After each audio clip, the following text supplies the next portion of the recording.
وہ جانتے ہیں خطرہ یہی ہے. اب اسلام ابھر سکتا ہے، مسلمانوں کے سینوں کے اندر وہ آگ ہے، اوپر خاکستر آ گیا ہے، تم کہیں اٹھانا بیٹھنا، یہ اندر تو انگارہ ہے، اوپر سے راکھ ہے، اس سے دھوکہ نہ کھا جانا ان کے دلوں کے اندر. اور بش نے کہا تھا مسلمان چاہتے ہیں کہ ہسپانیہ سے لے کر انڈونیشیا تک نظام خلافت قائم کریں. اور میں حیران ہوا تھا کہ اس کمبخت کو ہسپانیہ کا خیال کیسے آ گیا. ہمیں تو کبھی آتا ہی نہیں، اب ہم تو بھول گئے. وہ تو 500 برس پرانی بات ہے جبکہ وہاں سے ہمیں نکال دیا گیا تھا. اگرچہ اقبال نے کہا تھا ہے ارض فلسطین پہ یہودی کا اگر حق، ہسپانیہ پر حق نہیں کیوں اہل عرب کا.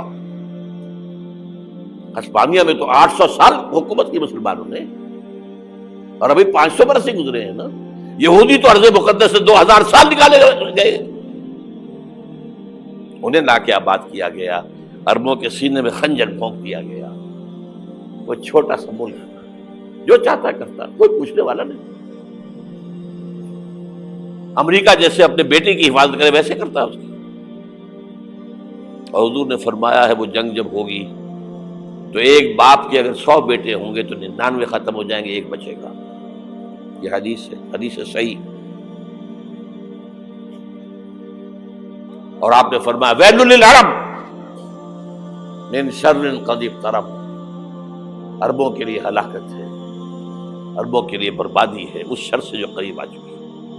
اور آج جس طرح انہوں نے ان کی تہذیب کو اختیار کر لیا ہے، دبئی جا کر دیکھیے، بدترین مغربی معاشرہ جو ہے وہ دبئی کے اندر ہم نے قائم کر کے دکھا دیا. اب سعودی عرب اس راستے پر بڑھ رہا ہے. اور اس کے بعد نمبر 2 پر جو ہے ہم پاکستانی ہیں. لیکن میں اس کے وہ پہلی بات جو کہہ رہا ہوں وہ تو یقینی ہے، اس میں تو احادیث صحیحہ موجود ہے. اگرچہ اس کے بعد پانسا پلٹے گا، پھر حضرت مہدی کا ظہور ہوگا، حضرت عیسیٰ کا نزول ہوگا، اور وہ گریٹر اسرائیل گریٹر گریو یارڈ بنے گا یہودیوں کا. ایک ایک یہودی قتل ہوگا اور دفن ہوگا. یہ بات میں ہونا ہے، میں پہلی بات پر پرچ کر رہا ہوں. وہ پانسا پلٹے گا جب پلٹے گا. ابھی جو سامنے ہے وہ کیا ہے؟ جس ملحمۃ العظمیٰ کہا حضور نے، جسے آرمگیڈون کہتے ہیں عیسائی. آرمگیڈون کی اگر کہیں جا کر آپ دیکھیں گے، آپ ڈکشنری میں مانی تو کیا لکھا ہے؟ A very big war which will be fought between the forces of evil and good before the end of this world. اس دنیا کے خاتمے سے پہلے خیر اور شر کی قوتوں کے درمیان بہت بڑی جنگ ہوگی. ارمجدون اسے کہتے ہیں عربی میں، اور آرمگیڈون اسے کہتے ہیں انگریزی کے اندر. اور یہ بائبل کی آخری کتاب کے اندر ہے، جو اس میں کہ مکاشفات یوحنا، ریولیشنز آف سینٹ جان. یہ تو میں کہہ رہا ہوں یقین کے ساتھ، اور زیادہ دور نہیں ہے، آیا چاہتا ہے. اس لیے کہ یہودیوں کا اور عیسائی جو کنزرویٹوز ہیں، نیو کنزرویٹوز، ان کا 5 نکاتی ایجنڈا ہے متفق علیہ، جس کے تحت کہ یہ جنگ صلیبی شروع کی گئی ہے. تو سن لیجئے آپ. آرمگیڈون نمبر 1، گریٹر اسرائیل قائم ہو جانا اس کے نتیجے میں نمبر 2، مسجد اقصی اور قبۃ الصغریٰ کو گرانا نمبر 3، وہاں 3rd ٹیمپل، وہ مسجد جو حضرت سلیمان نے بنائی تھی 1000 قبل مسیح میں، پھر برباد کی تھی نبوکدنضر نے، دوبارہ بنائی گئی، پھر دوبارہ ختم ہوئی 70 عیسوی تک گری پڑی ہے. ان کا خانہ کعبہ گرا ہوا ہے 70 عیسوی سے لے کر آج تک.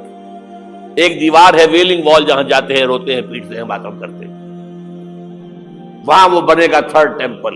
اور نمبر 4، اس میں لا کر رکھا جائے گا تخت حضرت داؤد کا. یہ تخت کہاں ہے اس وقت؟ یہ لندن شریف کے اندر جو ان کی پارلیمنٹ کا جو چرچ ہے، ویسٹ منسٹر ایبے، اس میں رکھا ہوا ہے. ایک پتھر تھا جس پر بٹھا کر حضرت داؤد کی تاج پوشی ہوئی، پھر حضرت سلیمان کی ہوئی، پھر وہ پتھر رکھ دیا گیا، جب حضرت سلیمان نے بنایا ہیکل مسجد اقصیٰ، وہاں رہا وہ. ہر بادشاہ جو تھا یہودی اسی کے اوپر بٹھا کر اس کی تاج پوشی ہوتی تھی. سن 70 میں ٹائٹس نے گرایا اسے ہیکل کو، وہ پتھر لے گیا، وہاں سے روم گیا، روم سے آئرلینڈ گیا، آئرلینڈ سے اسکاٹ لینڈ آیا، اسکاٹ لینڈ سے انگلینڈ آیا، اور اب وہ رکھا ہوا ہے 14ویں صدی عیسوی سے آج تک. وہ ویسٹ منسٹر ایبے میں رکھا ہوا، ایک کرسی کی سیٹ میں اسے بنا دیا گیا ہے تخت کی شکل میں. اب انگریزوں میں کوئی ملکہ ہو، کوئی بادشاہ ہو جس کی بھی تاج پوشی ہونی اس میں ہو، یہ لا کر رکھا جائے گا تھرڈ ٹیمپل میں. اور اس پر یہودیوں کے خیال کے مطابق ان کا مسیحا آئے گا جو مسیح دجال ہوگا. عیسائیوں کے خیال کے مطابق حضرت عیسیٰ آئیں گے، وہ ہمارا بھی خیال ہے حضرت عیسیٰ آئیں گے علیہ الصلوۃ والسلام. بہرحال یہ تو بعد کی باتیں ہیں نا. اس وقت جو میں عرض کر رہا ہوں عربوں پر بہت بڑا عذاب، اور پاکستان کا معاملہ البتہ یہ ہے، میں یقین سے نہیں کہہ سکتا. ہینگنگ ان دی بیلنس، ہو سکتا ہے اللہ تعالیٰ ہم پر رحم فرمائے، ہو سکتا ہے، اگرچہ اس کی کچھ شرائط ہوں گی. چمن کے مالک اگر بنا لیں موافق اپنا شعار، اب بھی چمن میں آ سکتی ہے پلٹ کر چمن سے روٹھی بہار، اب بھی ہو سکتی ہے. اور یہ بھی ہو سکتا ہے کہ اللہ تعالیٰ نے معجزانہ طور پر ہمیں ملک دیا، ہم نے اللہ سے بدعہدی کی، وعدہ خلافی کی، غداری کی، لہذا سزا دی جائے اور ہم سے یہ ملک چھین لیا جائے. It's just possible. دور نہ سمجھے، اسے انہونی بات نہ سمجھے. جو گھیراؤ ہو رہا ہے آپ کے مغرب میں نیٹو فورسز اور مشرق میں بھارتی فورسز گدھوں کی طرح بیٹھے ہوئے انتظار کر رہے ہیں پاکستان اور ڈسٹیبلائز ہو جائے، یہاں اور بدامنی ہو جائے. اب لاہور میں پھر آج دھماکے ہو گئے ہیں. 2 دن پہلے کا دھماکہ میں سہ کے آیا ہوا ہوں، آپ کے سامنے بیٹھا ہوں. وہ جانے بچی ہیں جو ہماری اکیڈمی کا حشر ہوا، تو میں آپ کو نہیں بتا سکتا. یہ سارا کیوں ہو رہا ہے؟ تاکہ یہاں بدامنی ہو جائے اور ہمیں جواز مل جائے. مغرب سے نیٹو فورسز داخل ہو جائیں، مشرق سے بھارتی فورسز آ جائیں اور ہمارے ایٹمی دانت توڑ کر اور پھر ہمیں بھارت کے سامنے ڈال دیا جائے. نو ڈو ایز یو لائک. یہ ان کا نقشہ ہے. ہوگا کیا وہ اللہ جانتا ہے. ہوگا وہ جو اللہ چاہے. لیکن اللہ کا چاہنا جو ہے وہ کس پر منحصر ہے؟ یہاں انقلاب برپا کرو، یہاں اسلام لاؤ. اگر دھندوں میں لگے رہو گے تو وہ خود بخود نہیں آ جائے گا انقلاب. صحابہ نے جانیں دی تھی، کتنی تکلیفیں اٹھائی تھی. 12 برس تک مکی دور کے اندر با نشہ درویشی در ساز و دمادم زن، جو پختہ شبی خدرا بر سلطنت جم سن. یوم طائف یاد ہے جو حضرت عائشہ فرماتی ہے کہ میں نے پوچھا تھا حضور سے کہ یوم احد سے زیادہ سختی بھی آپ پر کبھی آئی؟ یوم احد پر کیا ہوا تھا؟ تلوار کا وار پڑا تھا آپ کے چہرہ مبارک. یہ جو رخسار کی ہڈی ہے اس کے اندر وار گیا ہے. اوپر خود کی 2 کڑیاں تھیں، وہ اس میں گھس گئیں. 2 دندان مبارک شہید ہوئے. وہ خود کی کڑیاں ایک صحابی نے اپنے دانتوں سے پکڑ کر کھینچنے کی کوشش کی، دانت نکل گئے، وہ نہیں نکلی. کیا جتن کر کے نکالی گئی ہوگی تو خون کا فوارہ آیا. اتنا خون گیا ہے کہ آپ بے ہوش ہو گئے، گر گئے. اور مشہور یہ ہو گیا کہ آپ کا انتقال ہو گیا، شہادت ہو گئی.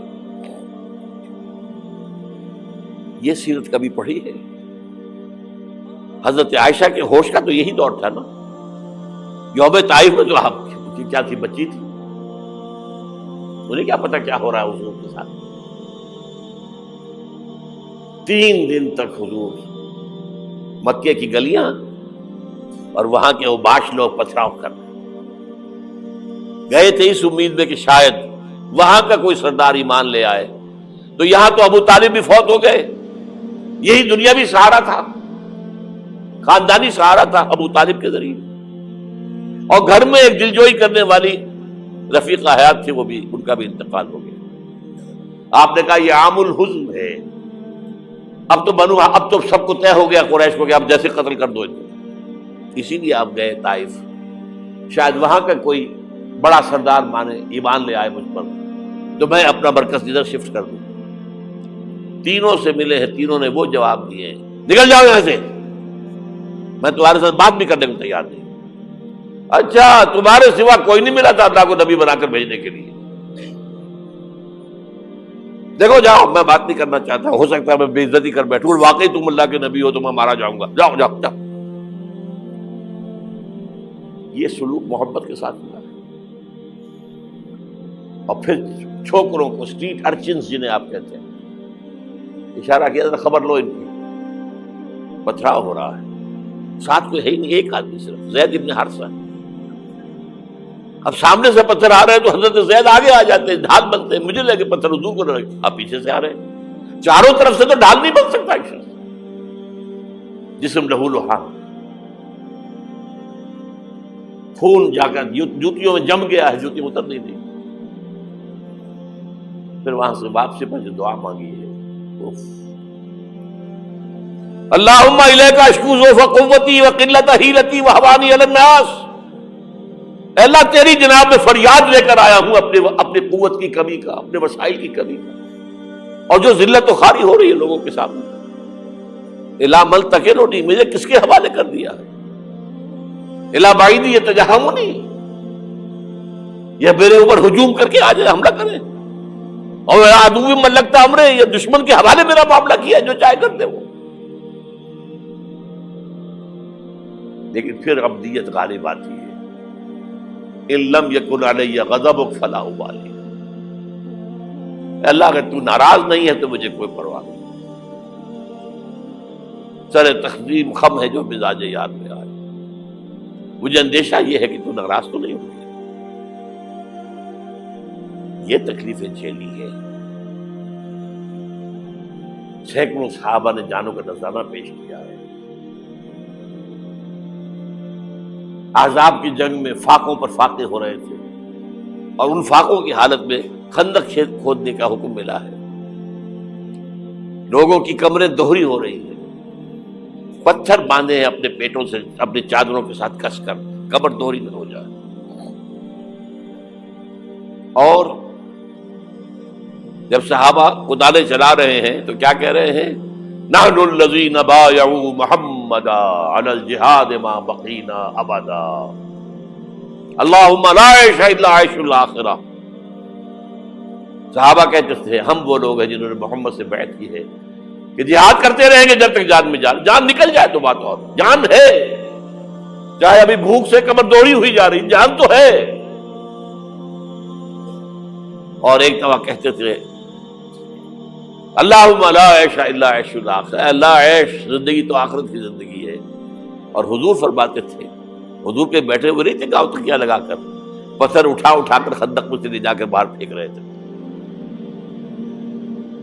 جب صحابہ کہتے ہیں اللہم لا عیش الا عیش الاخرہ، حضور فرما رہے ہیں فاغفر الانصار والمہاجرہ، اے اللہ ان انصار اور مہاجرین کی مغفرت فرما دو. پھر حضور کی خدمت میں کچھ لوگ آئے، حضور اب یہ فاقہ ناقابل برداشت ہو گیا، دیکھیے ہم نے یہ پتھر باندھے ہوئے اپنے پیٹ کے ساتھ. حضور نے کرتا اٹھا کر دکھایا، وہاں 2 پتھر بندھے ہوئے. یہ ہے سیرت النبی. آپ کس چیز کو سیرت النبی سمجھتے ہیں؟ بہرحال اس موضوع پر میری ایک کتاب ہے منہج انقلاب نبوی، کہ انقلاب کیسے آیا تھا. اگر دل میں ذرا بھی آرزو پیدا ہو گئی ہو کہ اللہ قبول کر لے مجھے قبول کر لے اس کام کے لیے، تو وہ کتاب آپ کے لیے مسٹ ہوگی، اس کا پڑھنا.